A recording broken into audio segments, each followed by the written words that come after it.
What is up, ladies and gentlemen? How is it going? Welcome back to World of Tanks. I am back with yet another news episode, news from the future, and in today's episode I am going to talk about patch 9.20. Yes, once again about that huge rework / rebalancing patch 9.20, or to be exact, about 9.20's Supertest server. Let's take a look what Wargaming is thinking about doing to some of our old favorite vehicles. I have made many episodes about this patch already, so if you're interested in learning more about upcoming patch 9.20, go check those videos out. But in today's episode I am going to focus on Soviet-Russian tanks, heavy tanks, medium tanks, and TDs. I believe we have some TDs over here as well. So without further ado, enough of those long ass intros, let's get right into the action. But there is one thing I have to say every single time. Keep in mind all that information, all those stats are from the Supertest server and are subject to change. We can at least get a pretty decent idea what Wargaming is thinking about doing to all those vehicles, rebalancing when they are rebalancing all those vehicles. So that out of the way, let's jump right into the action, and let's start with the Tier 10 Soviet heavy tank IS-7. The IS-7 tank that is one of the oldest vehicles in this game and once one of the most popular vehicles as well in World of Tanks. The IS-7 has lost some of its former power against the new top tier tanks. We plan to increase the strength of this old-timer by significantly improving its mobility and aiming parameters. The changes are intended to emphasize the current role of this vehicle, a close-range assaulter. They are not wrong over here, because in my opinion as well, IS-7 is close-range brawler. It is aggressive tank. You have to play this tank as an aggressive tank, as a brawler. You have to be close range, face hug stuff and kill your enemies that way. It is not the best sniper, not in a million years. So due to its improved hit points combined with the excellent frontal armor, the IS-7 will now survive longer in a match. Oh, go figure, guys. Did you know that? You give one tank more HP and it is going to survive longer. I didn't know that. Anyways, let's move on. So firing will become more efficient due to its improved aiming parameters, and they will also improve the mobility significantly, increasing the power to weight ratio from 15.4 horsepower per ton to 19 horsepower per ton. So the power to weight ratio is going to be better than on 113 and then on the new Tier 10 Chinese heavy tank WZ-111 Model 5A as well. 19 HP per ton is actually pretty damn impressive for a Tier 10 heavy tank, I have to say that. So this change will allow the tank to take advantage of key positions on the battlefield. So for now, what we know, power to weight ratio is going to be increased from 15.4 HP per ton to 19 HP per ton, horsepower per ton. Let's see what else they're going to do. So, as I said, hit points, 250 extra hit points. This is always welcome. From 2150, that was, I think, the lowest amount of hit points on Tier 10 heavy tank. Maybe I'm wrong. How much HP that AMX-50B has? Anyways, let's move on. So from 2150 to 2400. Awesome. And aiming time is also going to be improved to 2.9 seconds from 3.1 second aiming time, stock aiming time. That was complete and utter garbage. And that is it. We are done talking about IS-7. Changes to the IS-7, I mean. We are not done talking about the IS-7, because I have to ask, is that it? So that is it? That is what IS-7 is going to get? I like the aiming time buff, yes, but it is still going to be the worst aiming time compared to the 113 and WZ-111 5A. I really like the power to weight ratio buff, and I really like the HP buff as well, because IS-7 really badly needed some more HP. But still, I have to ask, is that it? What about DPM? What about one of the worst DPMs in this game compared to the other Tier 10 heavies? 113. and 5A are able to take one extra shot in a minute. 2145 damage per minute on IS-7 compared to the 113s and 5A's 2600 plus damage per minute. And all the rest of the gun handling is better as well. Better accuracy, better aiming time, better accuracy on the move, on tank traverse, better gun depression. Everything is better. And mobility as well, because IS-7 actually has really bad terrain resistance numbers. On those other Chinese heavy tanks, they have a little bit better terrain resistance numbers. So that power to weight ratio is going to help a lot, guys, don't get me wrong. But still, is this going to be enough? Because yes, you get more HP, your armor was already pretty decent, but is IS-7 armor actually super good in nowadays world of tanks, where we have premium rounds flying everywhere from left to right? So your armor, your HP actually does not matter that much anyway. If enemy tank is going to bounce, let's say 2 shots into you, they are going to switch to premium rounds and you are going to be dead anyway. In my opinion, IS-7's problem wasn't the lack of HP or the lack of mobility actually. IS-7's problem is the lack of DPM, the lack of gun handling, that poor accuracy. You are going to miss most of your shots and you are not able to put out the same DPM, the same fight versus the tanks that are fighting with you. They are banning you with premium rounds and they are doing it faster because they have better DPM and you are dead anyway.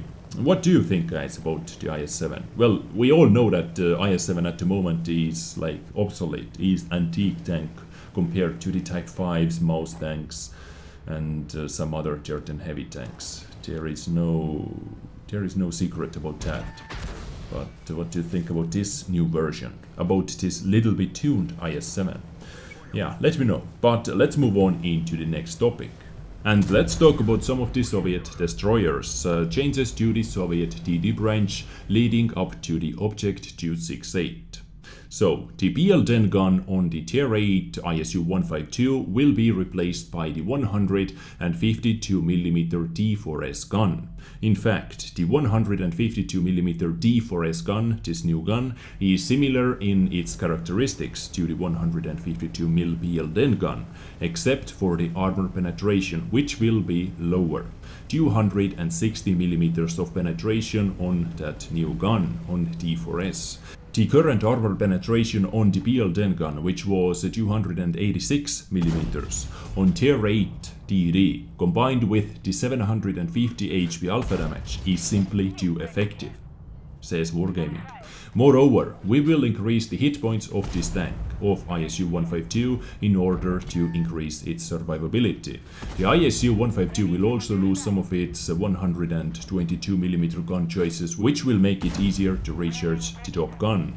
The D4S gun will also be added to the Object 704 as an alternative to the BL-10 gun, which will remain available on the Object 704. So do not worry, guys, 704 is not going to lose anything.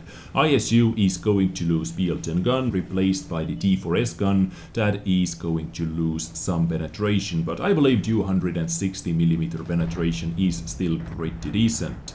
And ISU also gets plus 90 HP, so new HP pool 1100. I do not have ISU-152, so I cannot comment to that situation, but of course let me know what you think about it. What do you think about this situation? Yes, BL-10 gun on ISU was pretty damn nasty. If I am completely honest with you guys, it was pretty nasty. But as always, in the end you are going to be the judges. So let me know what you think about this change to the ISU-152. It is not that huge drastical nerf to this Tier 8 TD in my opinion.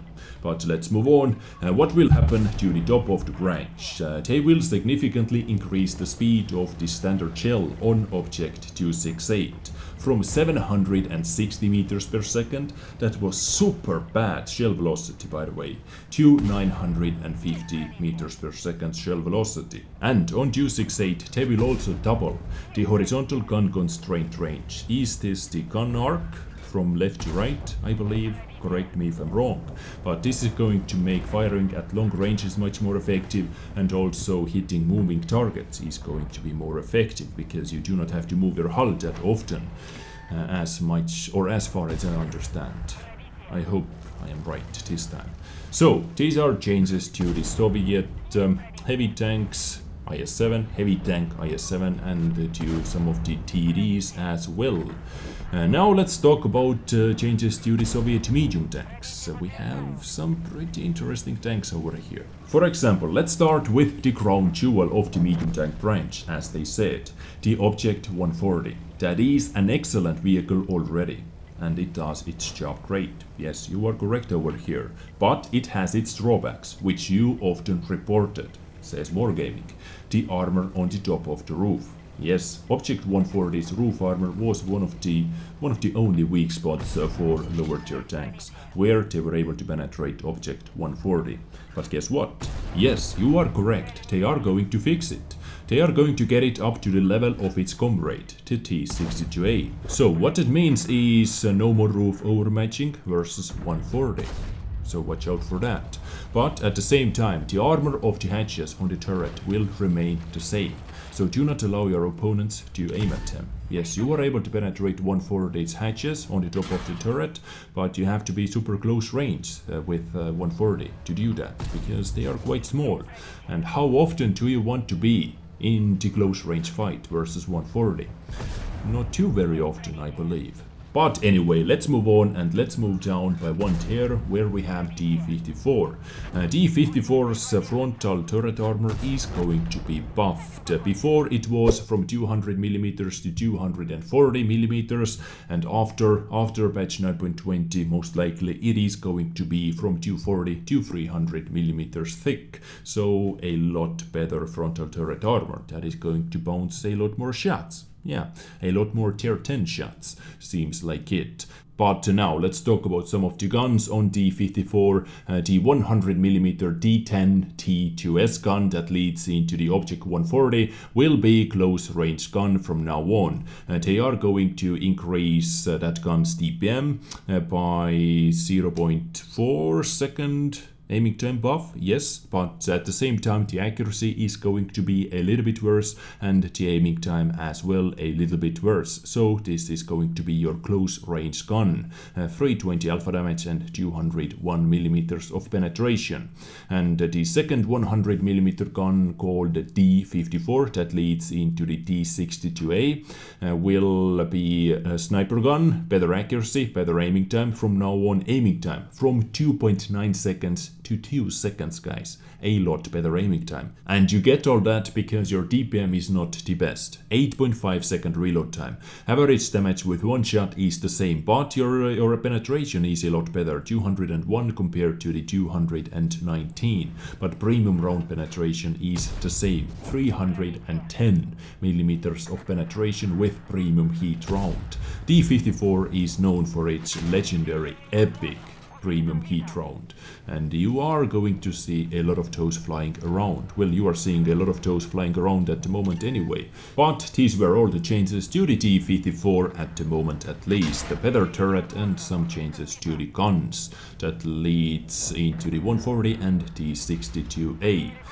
So now let's move on into the tier 8 and let's take a look at our new T-44 that has a lot better turret, and the turret roof is also going to be fixed as on 140 as far as I know. So from this picture we can see effective armor values before in the middle of the turret from 120 to 150, and after from 190 to 200. And on the sides at the moment it is from 220 to 260mm thick effective armor. I'm talking about effective armor over here. And after 9.20 it should be 338, as we can see from this picture. So D-44 is going to get 70mm extra armor in the front of the turret. But now let's take a look at some of the changes to the D-44's guns. D-44 with D-25-44 gun. This is that awesome 390 alpha damage boomstick. Better accuracy by 0.1, better aiming time by 0.2, and better reload time by 4 seconds. I believe this is the biggest DBM buff that I have seen for a very long time. Minus 4 seconds on the reload time. Yes, it had super hideous reload time with 122 milligun, but do I see correctly? Is this correct, guys? Minus 4 seconds. Was the old reload time 19.2 seconds? Crazy. So T44 with 390 alpha damage gun is going to be a lot better, and T44 with LB1 gun gets a little bit better aiming time, 0.2 second better aiming time. So new aiming time is 2.1 seconds, which is pretty decent for this kind of gun, which is going to be, let's say, snipe-ish gun on T44 with 183 millimeters of penetration and 250 alpha damage.